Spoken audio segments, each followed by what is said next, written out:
Okay, what's up fellow throttle junkies? Today here I am sat on the BMW S1000R. This is a 2017 model, this one specifically. I believe this falls under the K47 designation or series rather. The newer ones that's from the 2021 models onwards are called the K63 models. But let me know in the comments if I'm wrong. I could be wrong. So just a quick background on this particular bike. It does have up to 4 riding modes, so up to Dynamic Pro. It comes with the cruise control. It does have up and down quick shift. And on the downshift auto blipper. It does have cruise control, heated grips, all that. What you would expect from a proper BMW. What's also cool about this is it has the electronic suspension, so it has 2 main modes, the road and dynamic modes, but you can go into deeper settings and tweak it between soft, normal and hard, so there's some headroom to play with, and then among other settings. And here I forgot to strap my chin strap.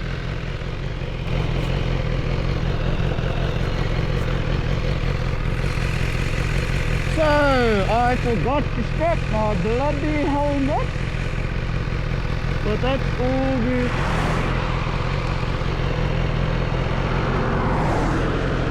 That's all good.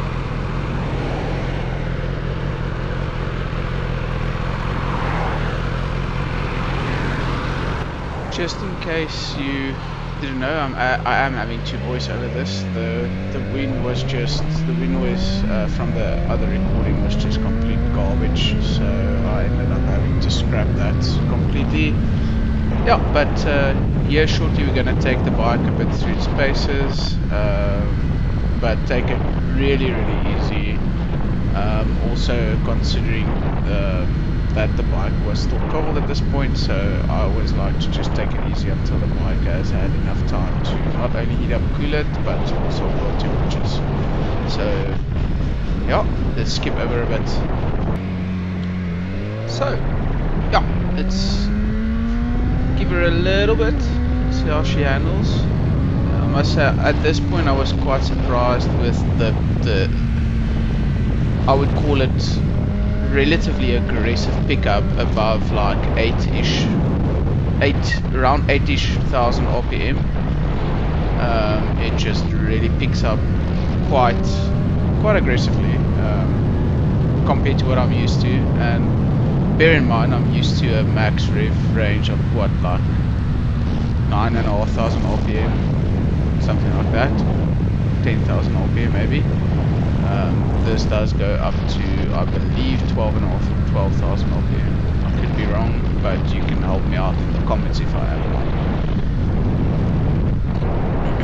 So one thing also that's quite nice about this is I like steel and narrow style foot pegs. I don't like foot pegs with rubber on them. It annoys the daylights out of me. But yeah, let's see how she pulls.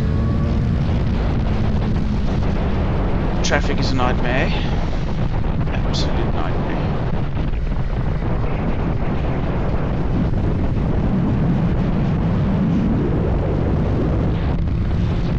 As you can hear just on the Insta360 Ace Pro, even on that the wind noise is just absolute garbage. You can barely hear the bike through that terrible wind. So the bike accelerates really good. It has a lot of power and it has that aggressive pull above like around 8,000 RPM. But there is a bit of head shake that is something that I'm not used to on my bike. The front end is like absolutely solid. It's like a rock. It just sits. The only time it really has any kind of shake is when when you when you hit something in the road or hit a bump. But yeah, here I'm just realizing that the cruise control's not working, but that was due to one of those metal pins not being seated right correctly, so they did sort that out. I haven't just driven the bike after it's been fixed, but I did test that during the ride. I noticed it wasn't working. I just notified them after the ride. So yeah, let's quickly skip a bit ahead again. Okay, so here's the first time I'm actually gonna really feel it, and it just straight up wants to lift the front. So yeah, and yeah, I actually tested it to see, like, okay, so this thing would like to power wheelie relatively easy. So I realized that I need to maybe be careful on my way back when I give it a little bit more.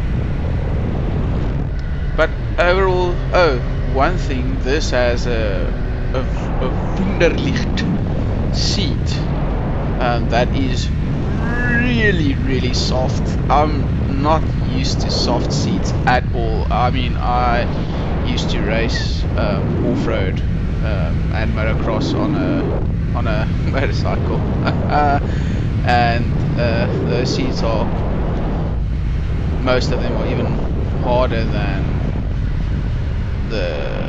most of the hard road bike seats. So yeah, this was really a weird feeling.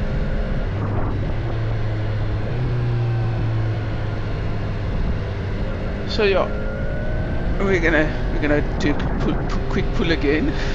I think it's around about here. We're gonna do a quick pull. Yeah, I know, definitely we're gonna do a quick pull. So also, when the bike hits that around about 8,000 RPM, it just starts pulling, and then what happens is the front end just feels like a feather. So I couldn't really, I mean, it's not my bike. If it was my bike, I would definitely push it a lot farther. But yeah, I was being extra careful and cautious here, not to do something stupid. And as I say that, I'm gonna do it again, because I wanted to see what happens if I do it from a bit higher rev range base and not so low. And she wants to come up really quickly, so yeah, a lot of power, a lot of fun. I know I would enjoy this, but yeah, it's just a few things going back from a 23 to a 2017. You know, this wobble that you're seeing right here, it doesn't look like much, but I mean, it's not confidence inspiring. Now you can probably sort that out with a really good aftermarket steering damper, which you can get and can spend the money on. It would definitely be worth it. It would be worth it on any bike, even with a bike that doesn't have any head wobble at all. So yeah, here I'm just laughing because of how stupid fast this thing is. Okay, and as you've noticed, we've skipped on ahead. We're done here. A very short ride, and I mean the fuel was done anyway. So I didn't really have much choice. It was a very short ride. There you can see the underlicht seat, and here I'm contemplating life choices because I know I could have a lot of fun on this. A few small things that did bother me, but I mean, it's all analytical. It's not real issues. It's just small things that would bother me personally. I do overanalyze things, and I do get a bit of OCD when it comes to certain things. So yeah, she is a nice bike to look at, let me tell you. She might be a bit older, but she is really nice to look at, and this one specifically was very well looked after. So a lot of fun to ride. I would clean up the radiators a bit though. They do have some rock dents in them. But I mean, for 2017 model with 21,000 kilometers on, it's not bad. Some carbon, mud guards there. Yeah, all in all, well looked after bike.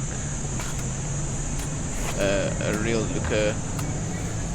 Very small things that I would, fix up. Yeah, it's got, I believe it does have the forged wheels as well, or carbon wheels. I just can't remember. But she's a good one. She's a good looker.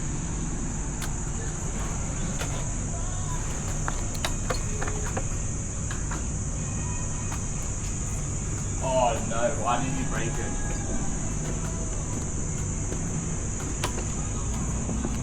It was already broken. And then of course we have we have comments like that.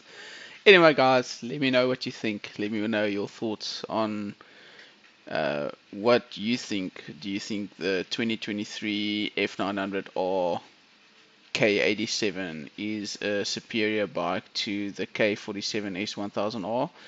Don't just think about size, consider all things like 6-axis IMU, TFT display, um, yeah, uh, all the things.